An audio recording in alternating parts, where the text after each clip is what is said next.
என்ன ஒரு match bro இது. நிஜமாவே ஹார்ட் அட்டாக் வர அளவுக்கு ஒரு மேட்ச் பார்த்தேன். பெல்ஜியம் செனகல் ஆட்டம் வேற லெவல் சஸ்பென்ஸ். ஆரம்பத்துல செனகல் தான் ஆட்டத்துல கிங்கா இருந்தாங்க.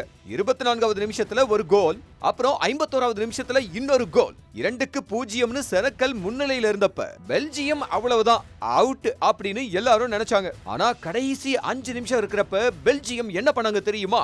86வது நிமிஷத்துல லுகாகு ஒரு கோல் அடிச்சு கேம்குள்ள வந்தாங்க.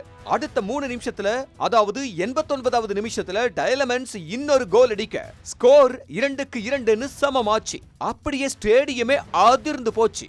போட்டி கூடுதல் நேரத்துக்கு போனாலும் யாரும் கோல் அடிக்கல. ஆனா 125வது நிமிஷத்துல கிடைச்ச அந்த பெனால்டி வாய்ப்பை யூரி டயலமென்ஸ் கரெக்டா யூஸ் பண்ணி பெல்ஜியத்துக்கு வெற்றியை தேடி தந்துட்டாரு. செனகலோட நம்பிக்கைய கடைசி நிமிஷத்துல பெல்ஜியம் தவிடுபடியாக்கிடுச்சு. நிஜமாவே இதுதான் கால்பந்தோட அழகு. செனகல் வீரர்களோட உழைப்பு சூப்பர். ஆனா பெல்ஜியத்தோட அந்த கடைசி நிமிஷ கம்பேக் வெறித்தனமா இருந்துச்சு. நீங்க இந்த மேட்சை பாத்தீங்களா? யார் பெஸ்ட்னு கமெண்ட்ல சொல்லுங்க. இந்த உலக கோப்பையோட அனைத்து போட்டிகளையும் ஒரு செகண்ட் கூட மிஸ் பண்ணாம பார்க்க ZEE5 ஆப்போட தொடர்ந்து இணைஞ்சிருங்க.